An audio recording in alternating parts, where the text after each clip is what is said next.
Philippe, UCCA has a special model, in fact. And it's the first institution dedicated to contemporary art in China. Could you speak about it? Yeah, sure. I mean, UCCA was born at this moment of incredible optimism and globalization in China just before the Beijing Olympics in 2008. So we're going to be 20 years old in 2 more years. And it's been this whole journey of learning and adapting and figuring out how to work in a sustainable way in China. In 2012, we were the first museum in China to have a patrons council. And today we maintain a very active program of donors at all different levels who believe in what we do and who support our mission and our exhibitions. But you have a group of investors. Well, I would call them a group of trustees. I mean, we have a group of, at the very highest level, we have a group of trustees who oversee, our like the board of a Western museum, and then we also have all kinds of other supporters, corporate and individual.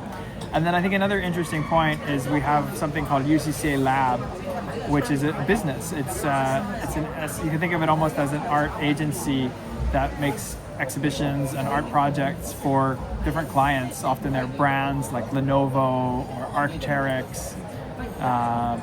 It makes all kinds of projects that happen outside the museum. They happen in different cities around China. They happen in Chengdu, they happen in Changsha, they happen in Guangxi, they happen... And you make sur-mesure exhibition for them. Exactly. It's a kind of bespoke art project. So if you are an AI company and you want to make an exhibition about your product that connects to contemporary art, we would come in and talk to you and then commission artists to be part of this. Then we would produce it and we would promote it, and all under this label of UCCA Lab. So it's a very special model, and it helps us a lot to fund the core museum and the ambitious exhibitions we do. We just opened this very ambitious exhibition of Annika E called There Exists Another Evolution, but in this one, which will be on view until June 15th. This summer we'll have Pipilati Wrist, in the fall we'll have Yang Fudong, and then we're also working not just in Beijing, but in Shanghai, in Beidaihe, in Yixing. So we have 4 locations now. And you said that there's a new public for contemporary art. It's a new generation. Yeah, so of collectors. No, exactly. And I've been running for UCCA for 13 years. And I think for me, the most interesting phenomenon of the last, let's say, since COVID, is just how sophisticated the audiences have become. And this is because I think the social media landscape has changed from the old way of just posting yourself next to a piece of art, and it's become much more about sharing knowledge and exchanging. So I think we get the comments we get on our exhibitions, the critiques of the way we curate our shows, and the work that's on view are much more nuanced than they ever were before. And I think this is because have this young generation who have grown up thinking that contemporary art is something to do with them.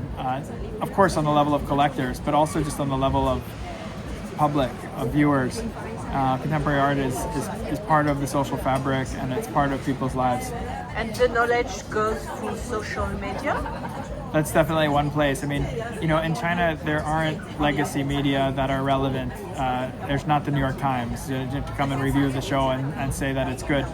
So a lot of people's opinions about what's going on is either formed by direct experience or formed by people that they follow online. So I think in a way it's what's happening everywhere, but it's just that we didn't, in China you didn't really have the old system to deconstruct in the same way. Merci.